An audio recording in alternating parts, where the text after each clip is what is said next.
시청자 여러분 안녕하십니까. 4월 1일 JTBC 아침엔을 시작합니다. 먼저 오늘 아침 주요 뉴스입니다. 더불어민주당이 한덕수 대통령 권한대행 겸 국무총리에게 오늘까지 마은혁 헌법재판관 후보자를 임명하라고 요구했습니다. 민주당은 한 대행이 임명을 거부할 경우 최상목 부총리도 함께 쌍탄핵하겠다고 경고했습니다.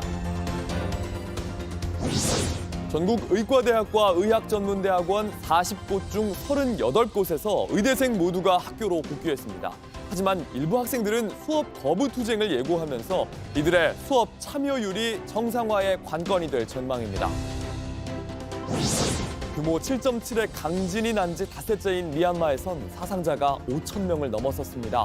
구조의 골든타임이 지나고 있지만 구조활동 대신 반군 폭격에 집중하는 군부에게 국제사회의 비난이 거세지고 있습니다. 미국의 트럼프 행정부가 상호관세 부과를 앞두고 국가별 무역 장벽을 평가하는 보고서를 발표했습니다. 우리나라에 대해선 소고기 수입 제한부터 넷플릭스가 내는 망 사용료까지 규제라고 지목하면서 수출 피해가 불가피하다는 우려가 커지고 있습니다. 더불어민주당이 한덕수 대통령 권한대행을 향해 오늘까지 마은혁 후보를 헌법재판관에 임명하라고 못 박았습니다. 임명을 거부하면 한 대행과 최상목 부총리까지 쌍탄핵을 추진하겠다고 했습니다. 그러자 국민의힘은 민주당의 줄 탄핵 예고는 내란 사유라며 이재명 대표 등 72명을 내란죄 무더기 고발했습니다. 이재승 기자입니다. 더불어민주당이 한덕수 대통령 권한대행에게 제시한 데드라인은 오늘까지입니다. 그동안 미뤄온 마은혁 후보자를 서둘러 헌법재판관으로 임명해 헌재를 구인 재판관 체제로 만들라는 겁니다.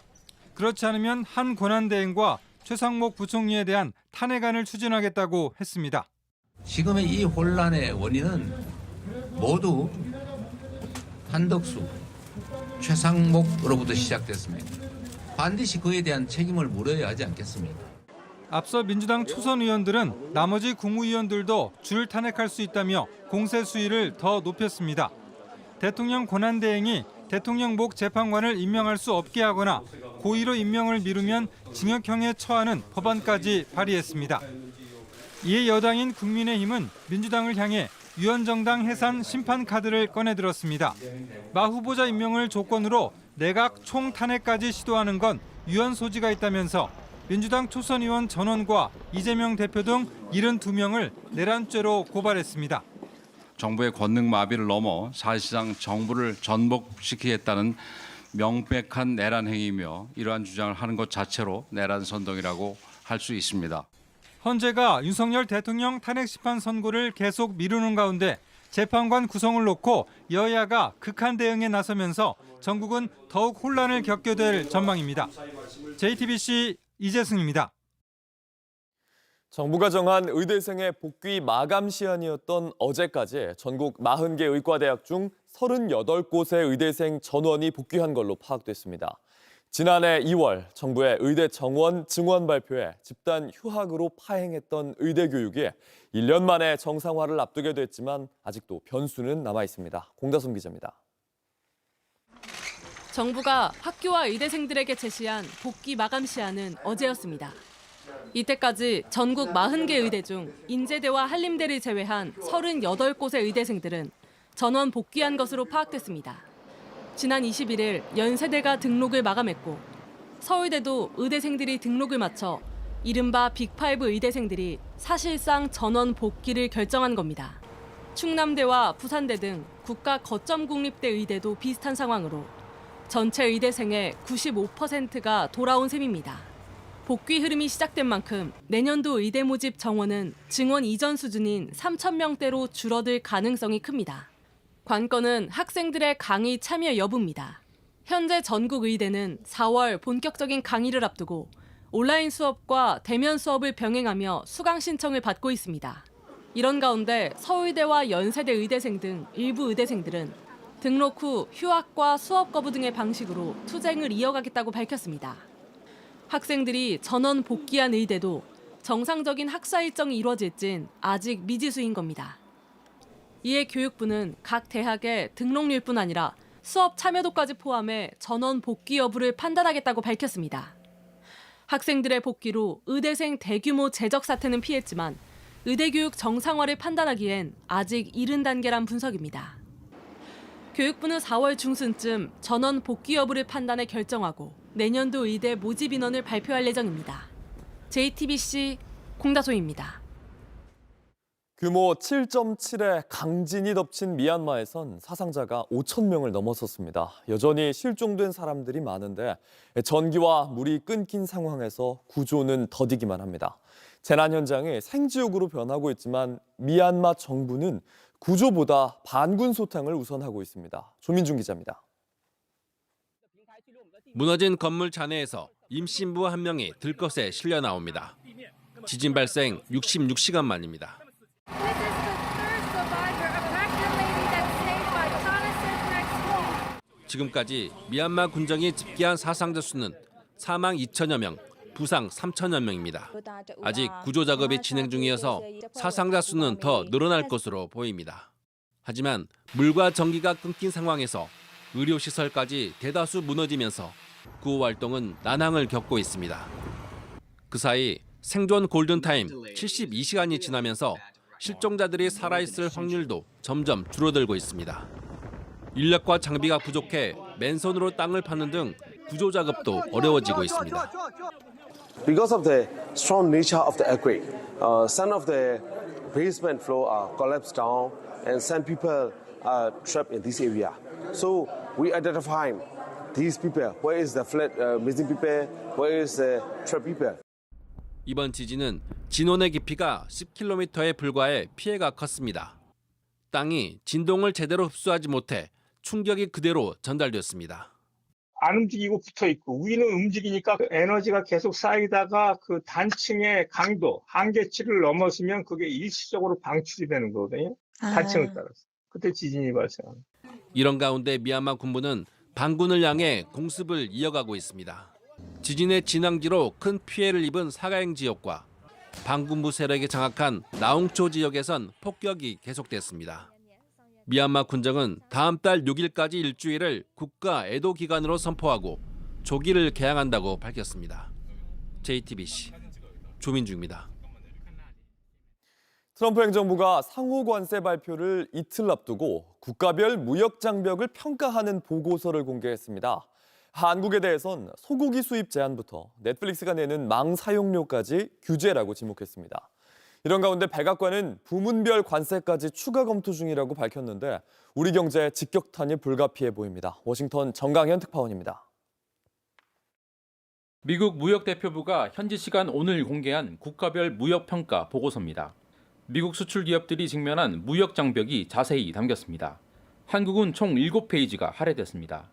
30개월 이상 소고기 수입을 금지한 것부터 네트워크 망 사용료 불균형 문제까지 각종 규제가 총망라됐습니다. 특히 자동차 분야와 관련해 한국 시장에 대한 접근 확대는 미국의 핵심 우선순위라고 강조했습니다. 한국의 배출가스 기준 등이 미국 자동차 회사들의 장벽이 되고 있다는 겁니다. 트럼프 대통령은 이미 자동차 관세 25%를 공식 발표한 바 있습니다.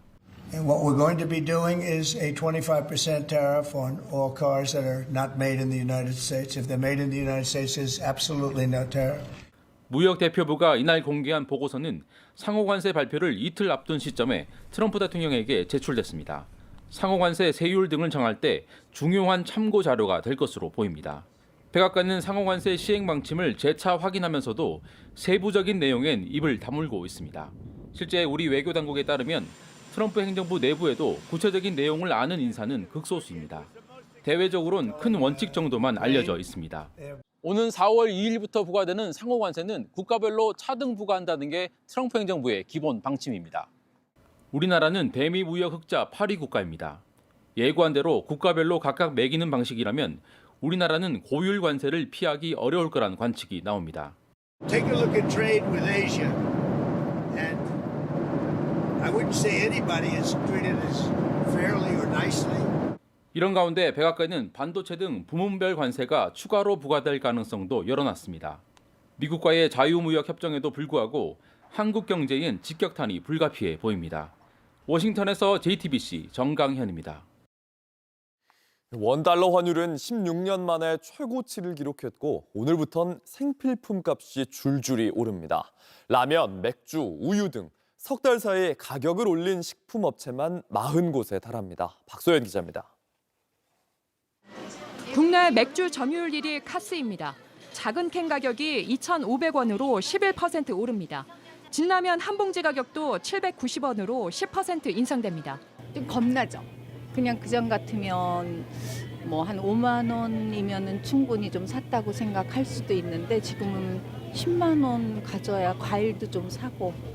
라면, 맥주뿐만 아니라 커피와 빵, 냉동만두, 아이스크림까지 가공식품 가격 인상 움직임은 내란 사태 이후인 올 초부터 본격화했습니다. 석 달 사이 가격을 올린 기업만 40곳에 이릅니다. 주로 1위를 하던 업체가 이제 가격을 인상을 단행하고 그리고 이제 후발주자들이 연쇄적으로 가격 인상을 했어요. 또 외식 그런 물가에도 영향을 미치게 되고요. 봉지라면 업계 1위인 농심이 2주 전 가격을 올리자 오뚜기가 뒤를 이었고 냉동만두 역시 CJ제일제당에 이어 동원 F&B가 가격을 올렸습니다.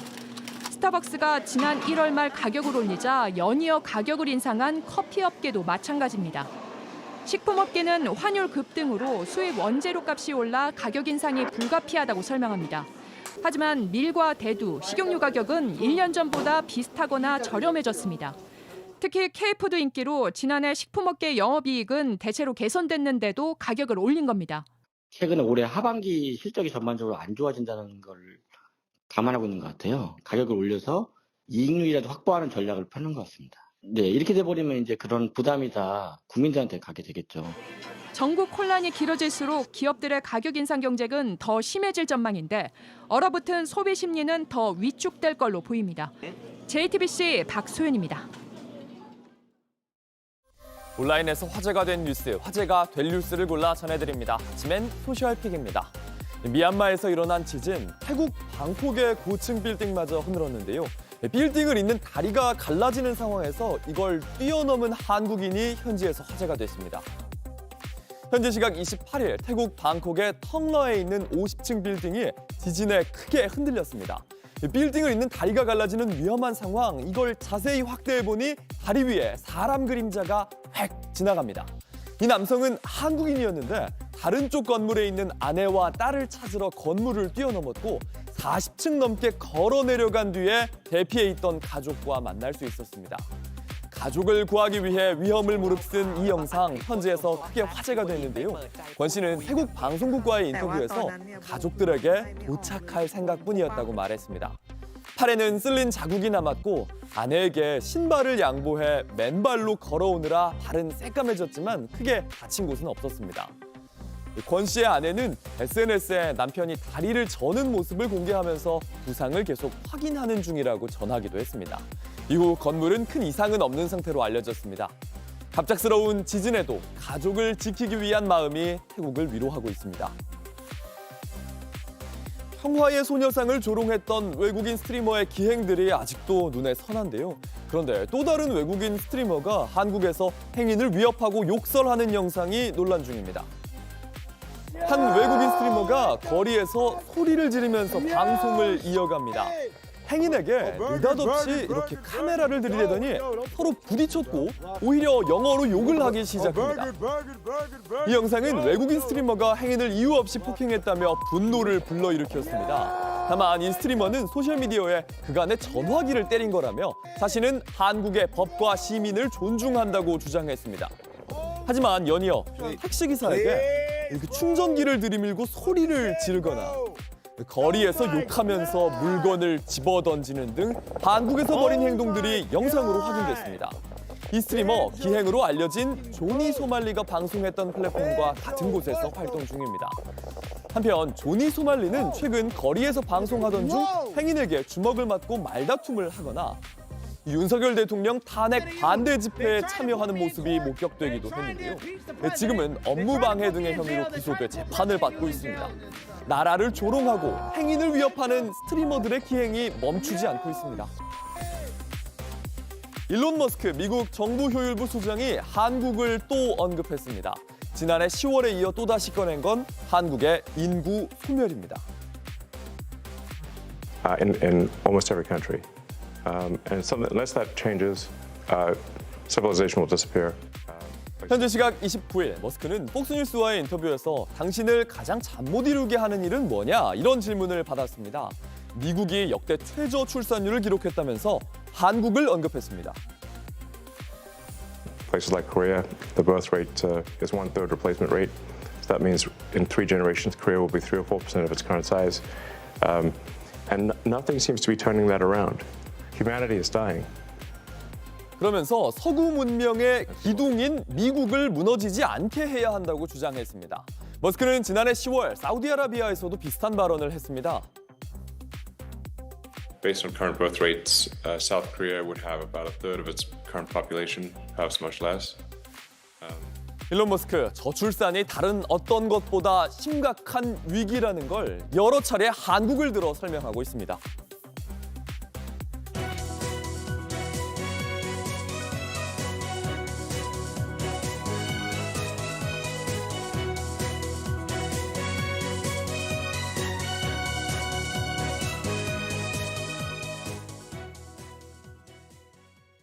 윤석열 대통령이 계엄 선포를 앞두고 법원에 대해 특단의 대책을 해야 한다고 언급한 걸로 파악됐습니다. 김용현 전 장관이 검찰에 진술한 내용에 따르면 윤 대통령이 판사의 결정이 늦어져 간첩이 방치되고 있다고 했던 겁니다. 연지환 기자입니다.